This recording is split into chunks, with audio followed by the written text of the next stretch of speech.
What's going on, guys? Wow, feels very weird to hear my own voice. I haven't heard it in a while. So I was just hold on, guys. Sorry. All right. So the reason why it's weird for me to hear my own voice is because I just went through the whole process of getting back into Japan from the United States. And right now, I just want to make a video answering a lot of questions I got from a lot of friends in America and in Japan about traveling during this whole Corona stuff. And I don't even know where to start, but okay. I'll just start by saying this. If you are not someone who lives in Japan or has some sort of emergency to where you have to come, or I think military personnel or, people with special privileges, I don't know, politicians or whatever. If you're not one of them, you cannot get into the country. You cannot come here for tourism. My family who just loves me so much and they think about me every day and they cry every day they can't see me. Even they cannot come see me. Okay, they cannot get into Japan. No one can get into Japan basically unless you have a visa to be here. And a tourism visa, obviously, they're not being issued right now. So if you're in that boat, if you're in the United States thinking, oh, I want to go to Japan just for a trip, unfortunately, as it is now, you can't come. Also, people who want to study abroad, you can't come. People who want to come on business, you can't come. Again, unless you have permission from the government, which I think you would have to apply for and have a very, very special reason, you can't come. So, I'm really sorry to those of you who clicked on this video hoping to hear something different if you're in that boat, but that has not changed. It was changing a little bit, and we saw in November that the Japanese government loosened some restrictions and they were going to let in, I think they did let in actually, some foreign workers, business people, and students, people who had already got accepted like study abroad programs and whatnot. But then once Omicron hit, late November, early December, whenever that was, they reneged everything. They took it all back, and now no one can get in or out unless you have a visa again. So you cannot get a visa right now. So with that being said, if you're in that boat, I'm really sorry, but it is what it is right now. Hopefully that changes because I got a lot of people that want to come here and see me and hang out. Now, moving on, if you are a foreigner living in Japan, in America, by the way, I'm going to speak for Americans here because I didn't go to any other country, I just went to the United States. I don't know how it is for other countries, although I don't assume it'd be too different. I can tell you that coming in will be the same, but going to your home country, if it's not America, I don't know what that's going to be like. So you might find the latter half of this video more helpful if you are not American. But to my Americans who live in Japan or are thinking of going home, this is what the process was like. It was actually a lot easier than I thought. So basically, as long as your visa's in order and your visa is not going to expire while you're out of the country, all you need to do is book your flight. I booked my flight 2 months in advance, and then you'll get a bunch of emails about what you need to board the flight. Every airline is a bit different, but I'm pretty sure all the airlines are going to require a negative test. You have to get a specific kind of test. There's multiple that you can get. But you have to check with each country. Japan was more strict than the United States. Both required a PCR, but there's different kinds of PCRs, and certain kind of PCRs were not accepted by Japan. So that's another thing. The airline will let you know what kind of test is accepted, and if you're ever not sure, just look up, what kind of test you might need for the country you're going to. When you have to take that test does depend on the airline. I flew Delta. I always fly Delta. And I had to get my test 24 hours, one day, before departure. So it was very strict. And there are some airlines that allow 3 days and whatnot. But again, the longer that time is, the more chance for error there is.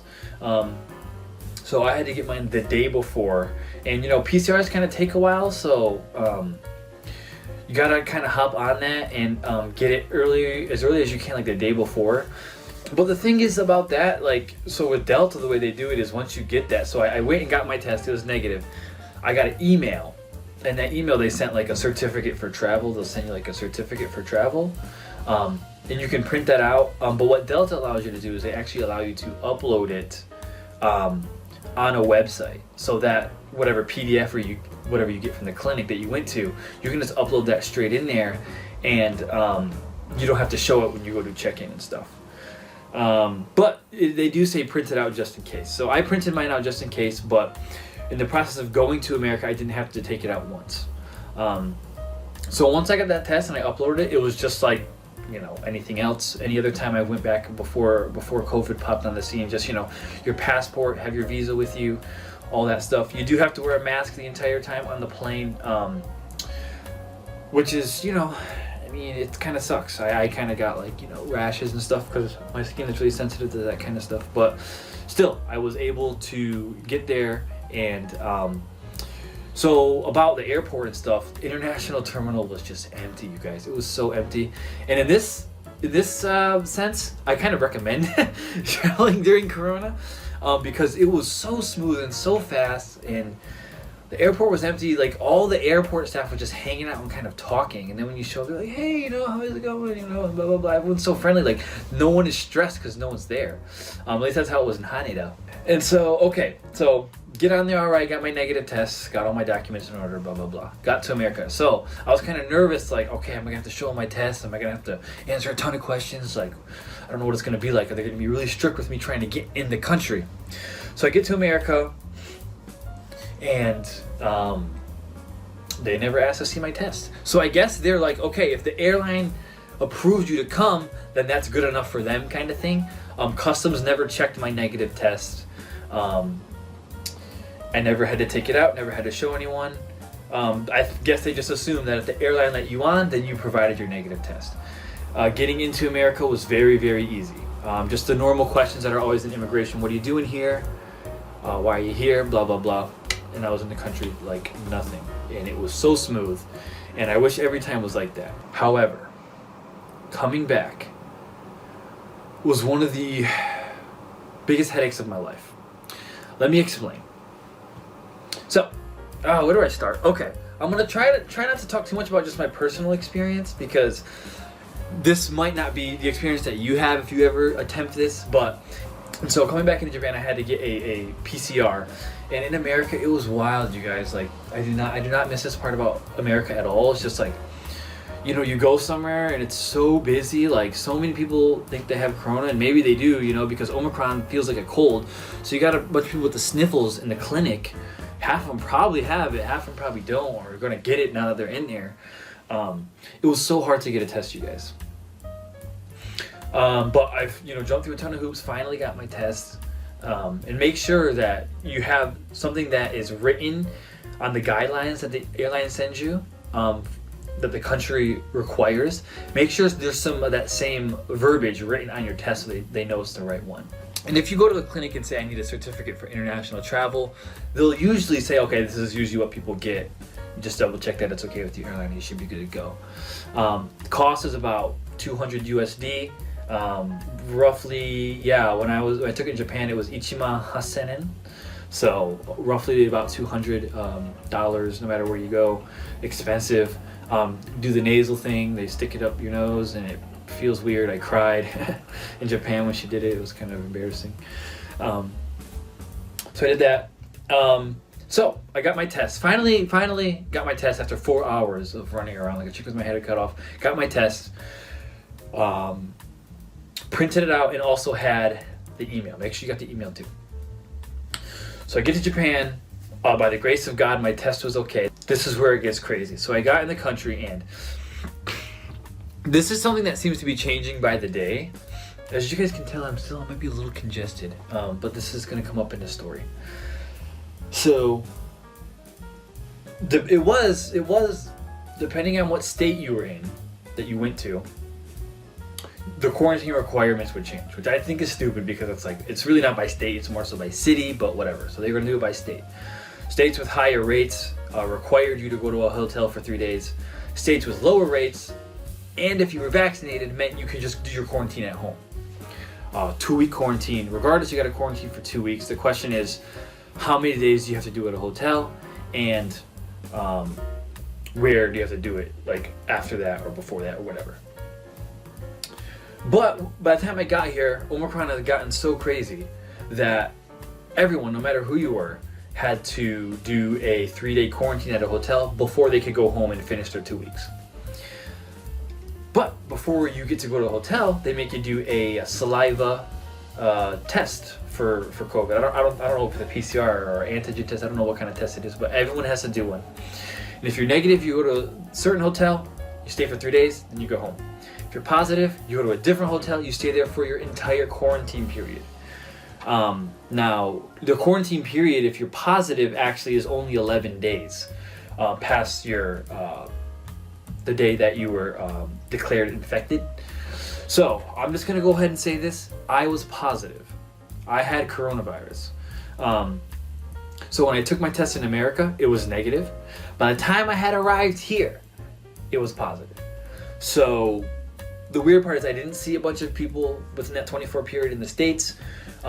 It's possible that I got it like at a clinic that I went to. That's possible. It's possible that I got it somewhere else where I went to after, from a family member who didn't know they had it. Also, it's possible that I got it on the plane. Oh, that's something. The planes were like, I got my whole row to myself, so that was very nice. The whole experience of traveling was actually better because there was not a lot of people, so that's nice. Which is why I think it's kind of unlikely that I would have gotten it on the plane. Planes don't seem to be super spreaders, and especially the international planes are bigger and there's less people. So it seems unlikely that I'd get it, but I guess it's possible. Anyways, by the time I got here, I was positive, and then I had to do an 11-day quarantine at a government-designated hotel, which sucked because you can't like, oh, so let me just go home and grab some stuff and come back. No, you only get what you traveled with.